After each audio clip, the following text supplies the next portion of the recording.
Welcome back. Today, I'm excited to have as my host, my beloved husband, Stephen Carlson. Steve is going to be interviewing me in my first appearance as a podcast interview guest. Say hello, Steve. Hi everyone. Steve is originally from Escanaba, where we are now. He is a former Marine and is now the director of facilities at a community college.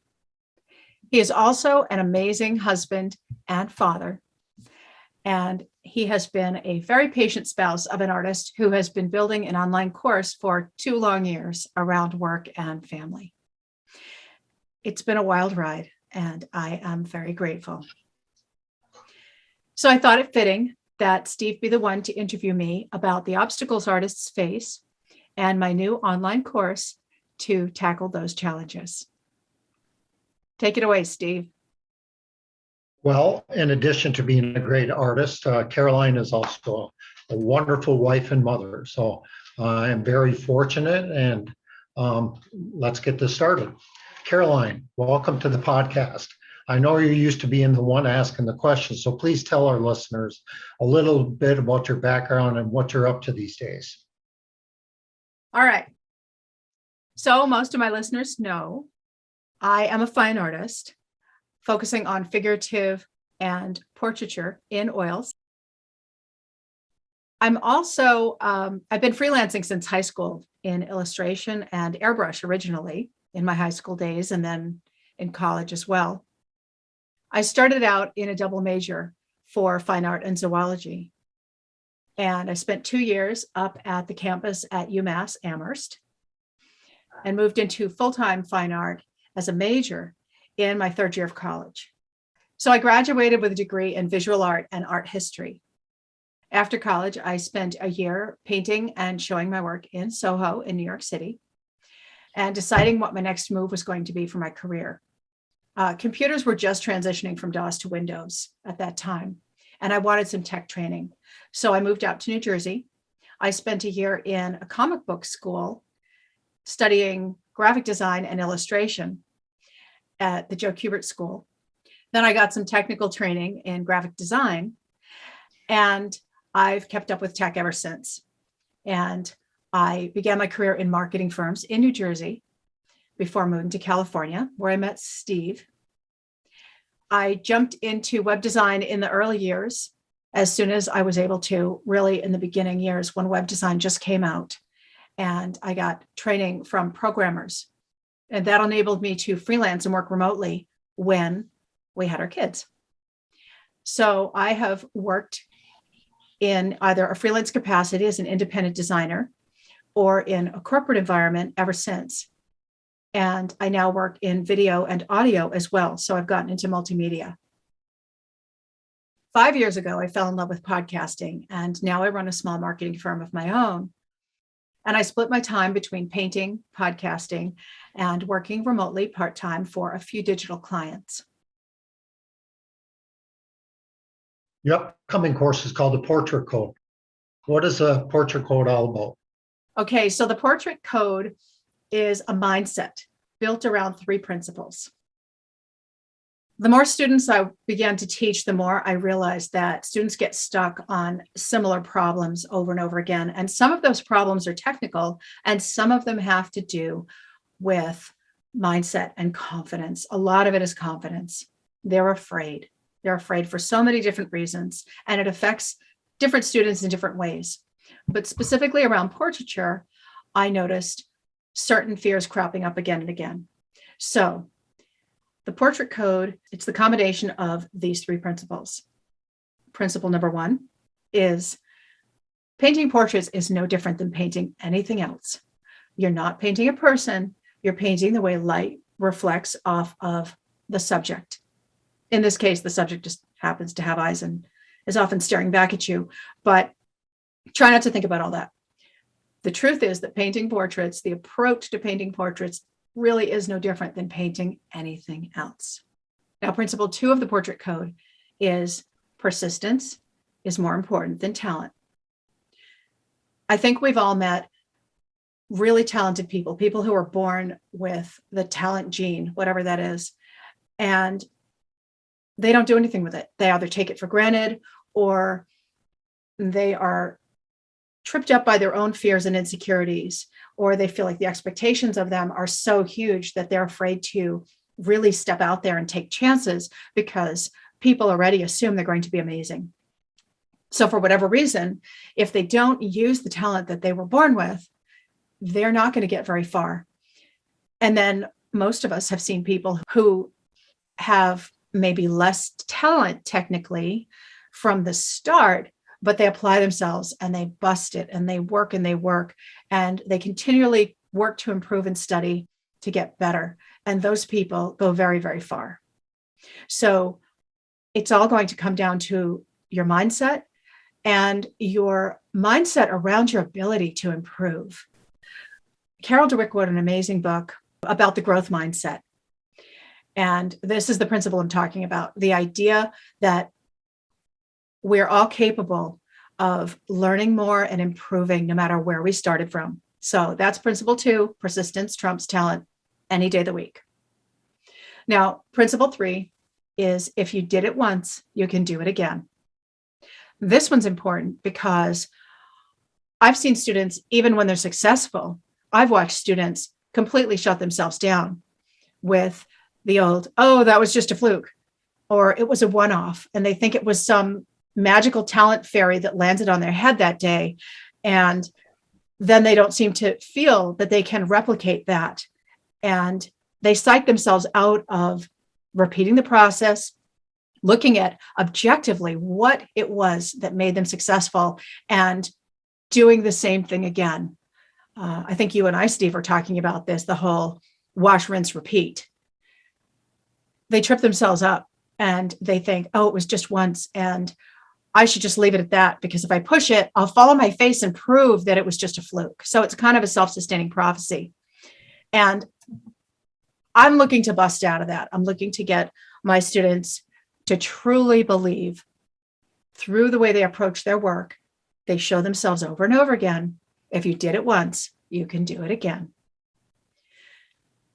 So the course kicks off with an 8-lesson module on confidence, and that's one of the things that I believe sets it apart. It's intended to help artists through the main obstacles that they encounter, things like fear of rejection and the imposter syndrome. And I make recommendations throughout the lessons for working through these obstacles or pursuing further learning on how to get past them, such as even counseling if they feel that they need it, but to build an awareness of where they're stumbling, and how they can put themselves back on their own 2 feet in a secure place to build up their confidence themselves and stand in their own sacred space. What are a few common technical roadblocks you see students encountering in addition to lack of confidence? And how can they overcome? Okay, so what I'm hearing you ask me is, in addition to the confidence issues, the mindset issues, what are some of the technical stumbling blocks and how can artists get past those? Correct. Okay, well, I see a lot of things that are common among my students.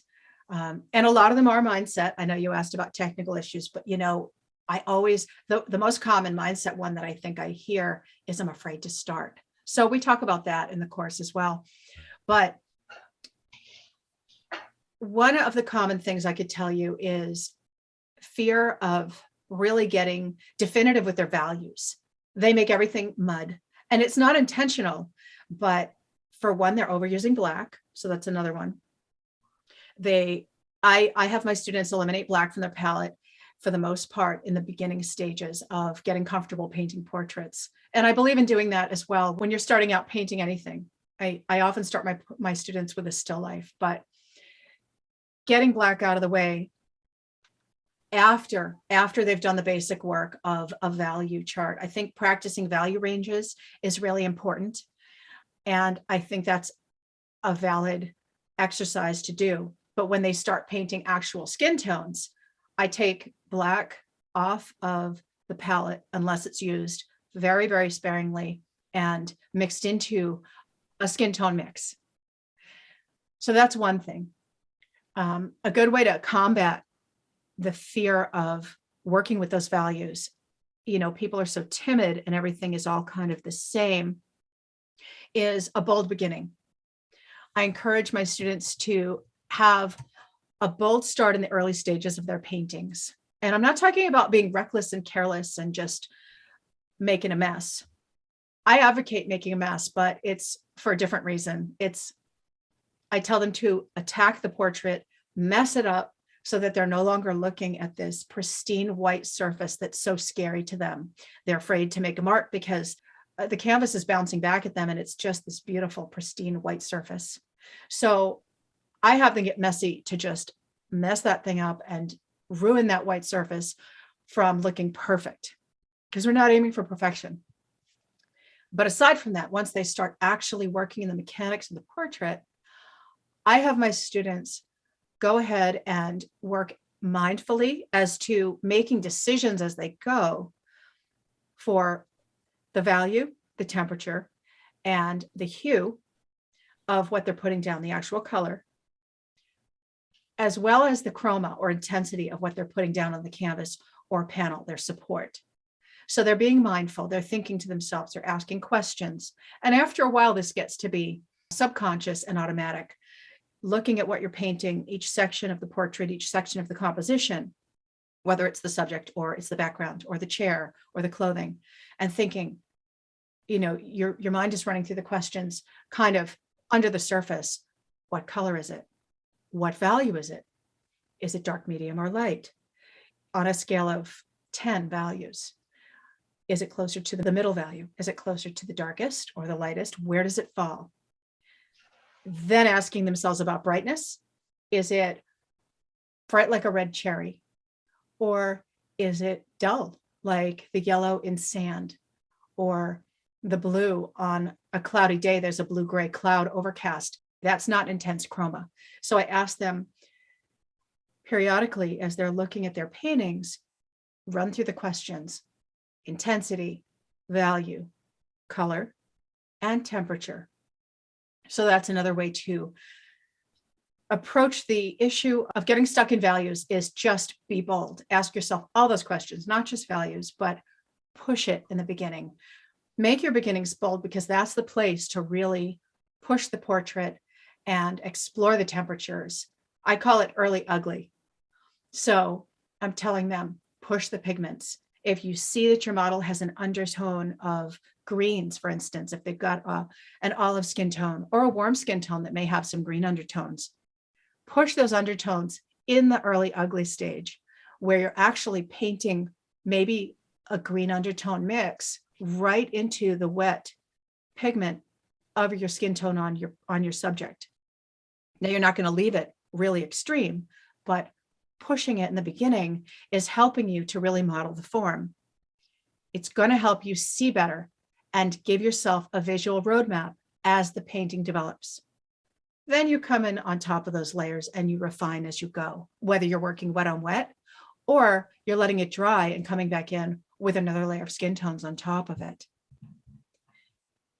So that's all just one issue, really, that has to do with the timid beginner. Okay. And I mean beginner of a portrait. So it could be an intermediate painter, but they are timid in the beginning stages of their painting.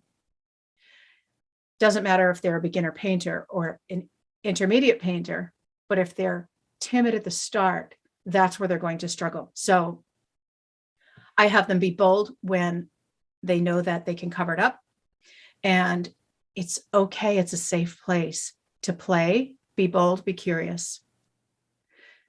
Now, another problem I do see, it bleeds into all of the technical, but it starts out with a mindset problem, and that is tunnel vision.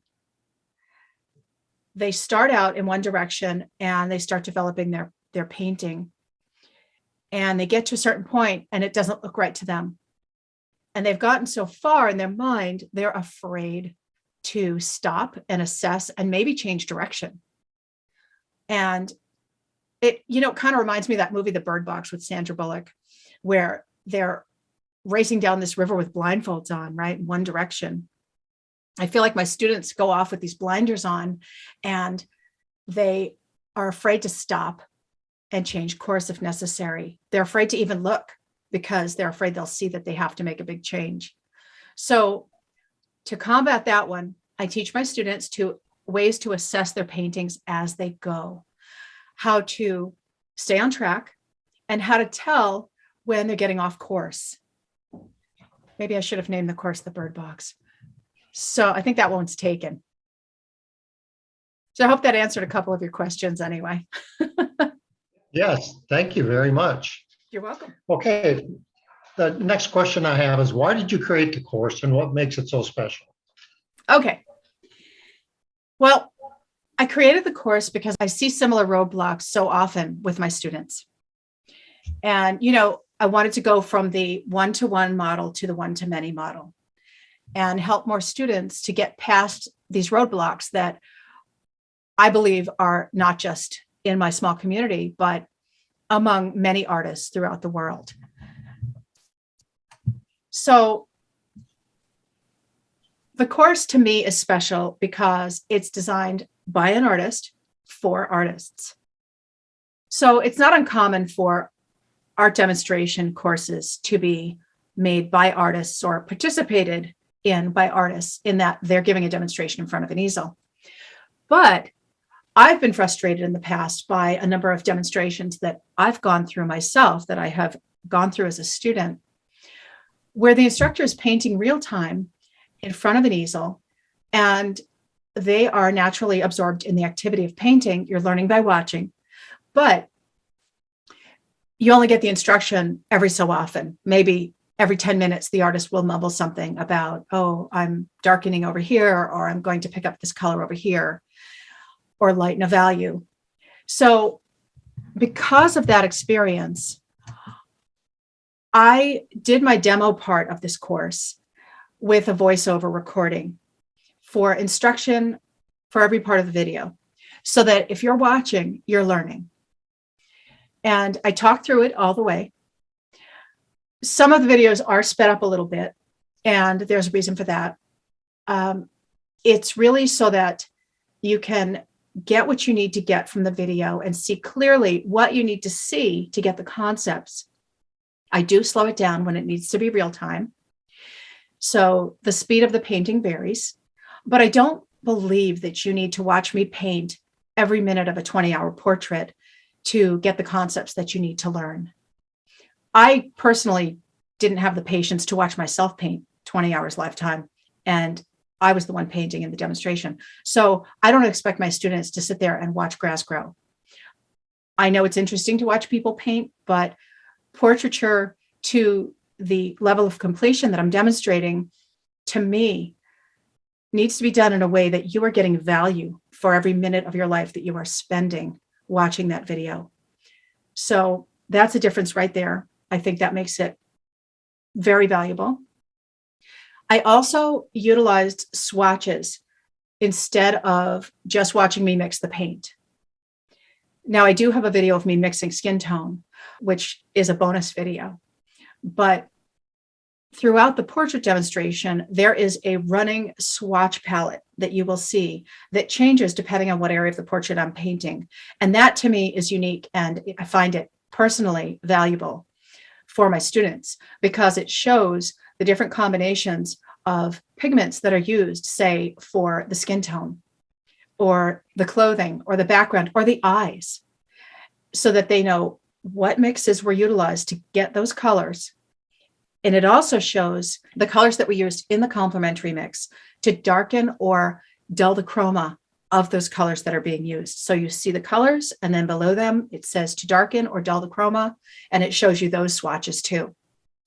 Now, naturally, if you were painting along or doing your own project, you could then use those same pigments and play with them, which is what I want you to get. I don't want my students to feel like they have to strictly adhere to 5 drops of this and 10 drops of that. I want them to be able to know what paints to use and to get comfortable learning to mix them. Obviously, if it's mostly a peachy skin tone, so it's generally speaking an orange color, if you had to quantify it into a local color of peach or orange, then we know it's going to be mostly the reds and the yellows. but getting that exact mix that you feel works is going to be up to you and your judgment. So the concept here is that you're learning to trust your own eyes and work with the colors that I'm showing you I have achieved this particular skin tone with. So that's something that's special about the course. Another thing that makes this course valuable, in my opinion, is that I created it to fill in a number of gaps that I had to fill when I wanted to approach painting again in depth after getting my career launched, after having children, whatever. Returning to painting seriously, I found that I wanted to get a review. I wanted to fill in gaps in my knowledge and remember what I learned in school and how it all fit together. So I found that many of my questions never got either answered completely in a global cohesive sense when I was in school, or they weren't connected. The dots weren't connected, say from 2D design course to my painting course. So I wanted to make these topics understandable for artists from all backgrounds and levels of experience. And I explain the concepts, not just by painting the demo, but in using graphics and animations to visually explain what I'm talking about. So I'm using my technical expertise to create elements of the videos that I think explain alternative ways to understand the painting concepts and the fine art concepts. And these things include starting out with a lesson in the elements of two-dimensional design, the fundamentals of design, the armatures of composition.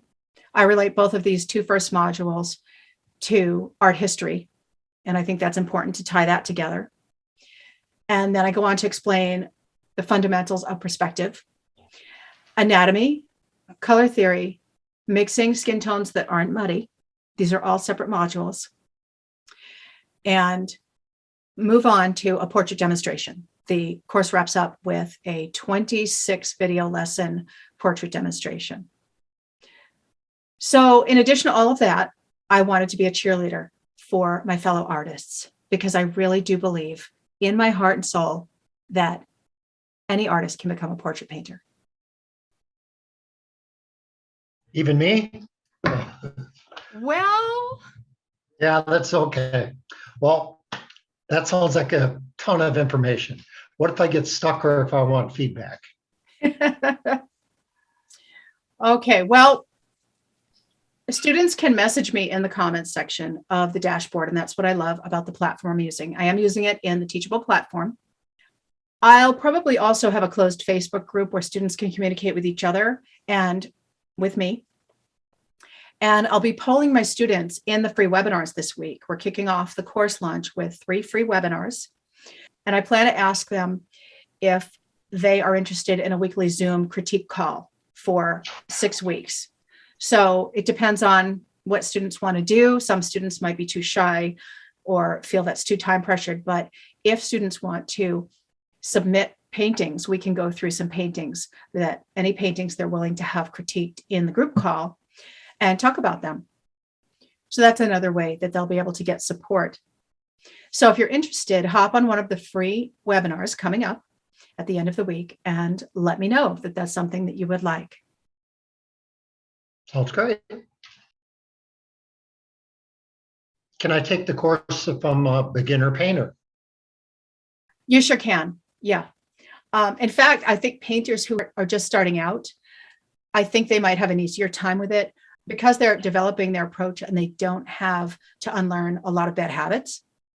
They're not stuck on this is the way I've always done it kind of thing. I think having some experience as a painter is going to help with this course. I wouldn't necessarily recommend it if you've never touched a paintbrush starting out with this course.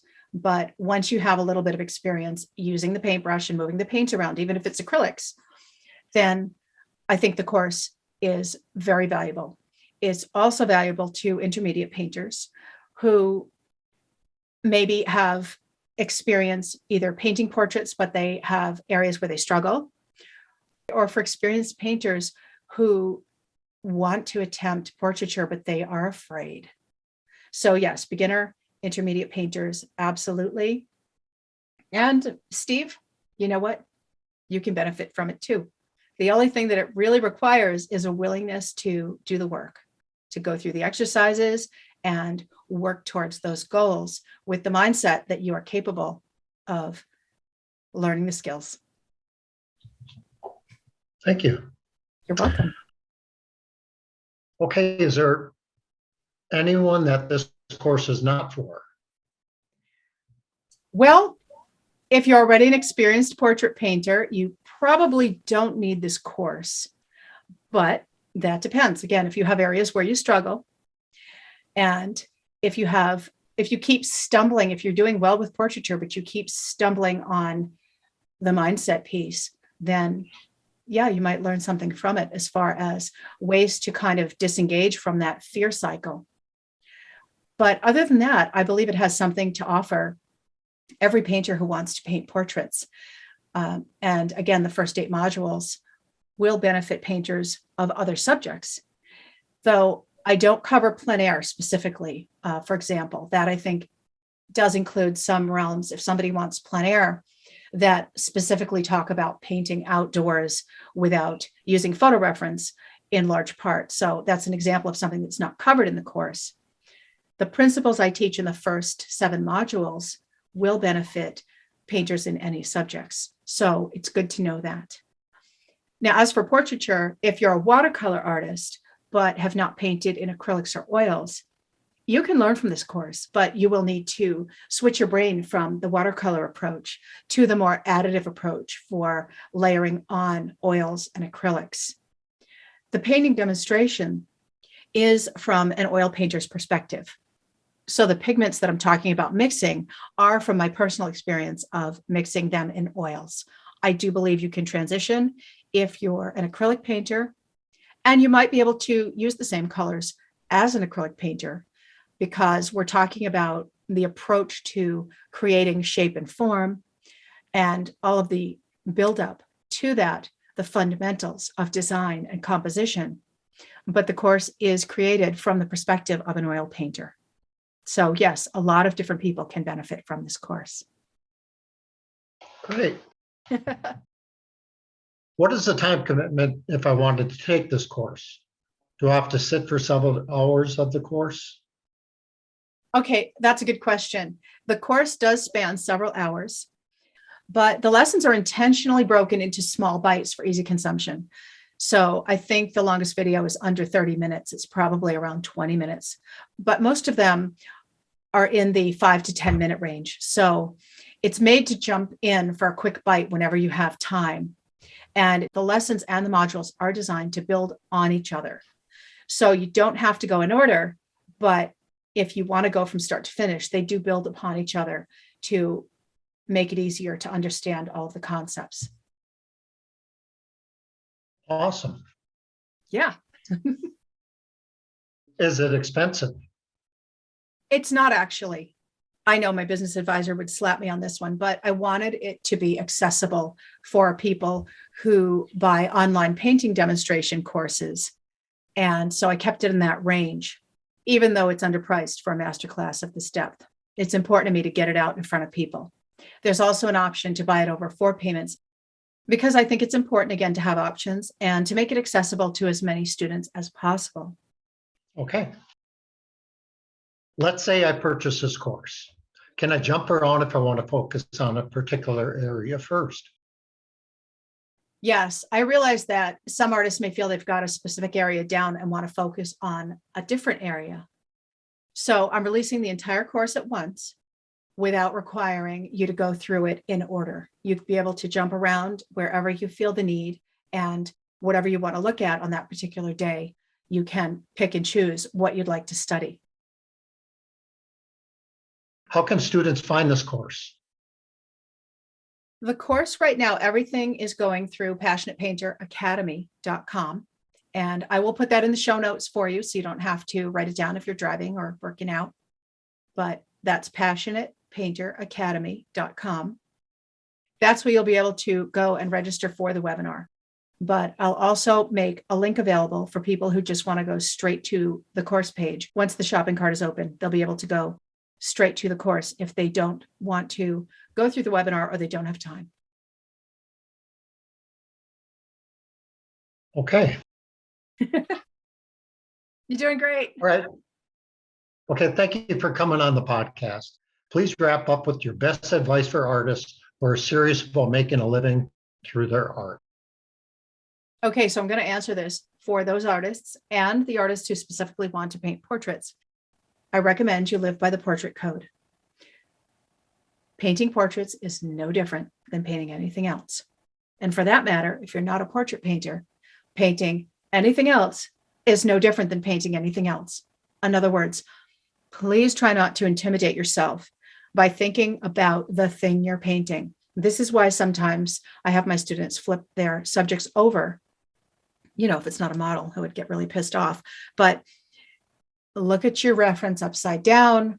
Try to get yourself out of that head of, oh my gosh, it's a person, or it's a car, and painting cars is scary or difficult, or it's a barn, or whatever it is. You're painting light reflecting off of a surface. Portrait code principle number 2, persistence trumps talent any day of the week. Again, this applies to artists who are painting anything, including portraiture. The key here, if you're going to take any course, including mine, is you've got to do the work. You've got to get comfortable in the messy middle, find a comfort level doing the work, put the principles into action.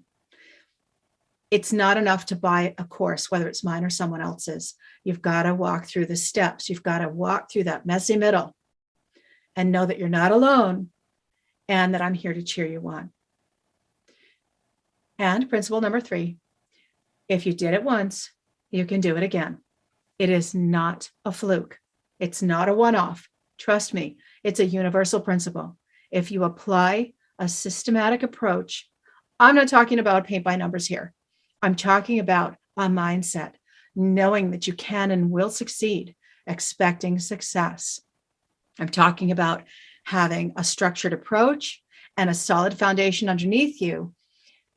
Get your training, do your practice, and then know that as you walk through that process, you're going to be able to have that success again.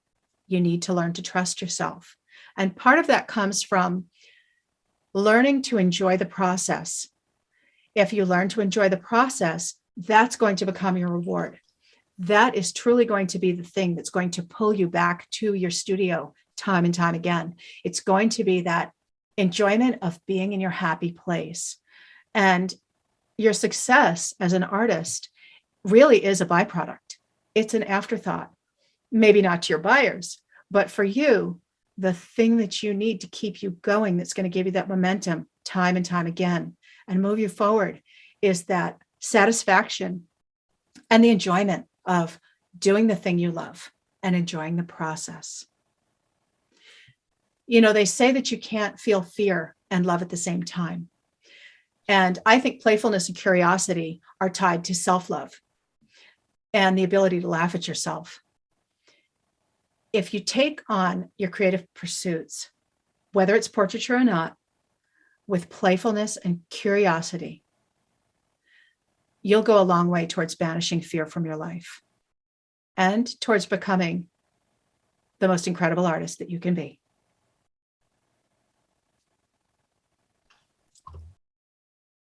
And I'd like to take a quick minute to thank my darling husband for coming on camera and going through this interview with me. I know this is not necessarily your happy place. So thank you again, Steve. You're my whole world. Well, you're my happy place. So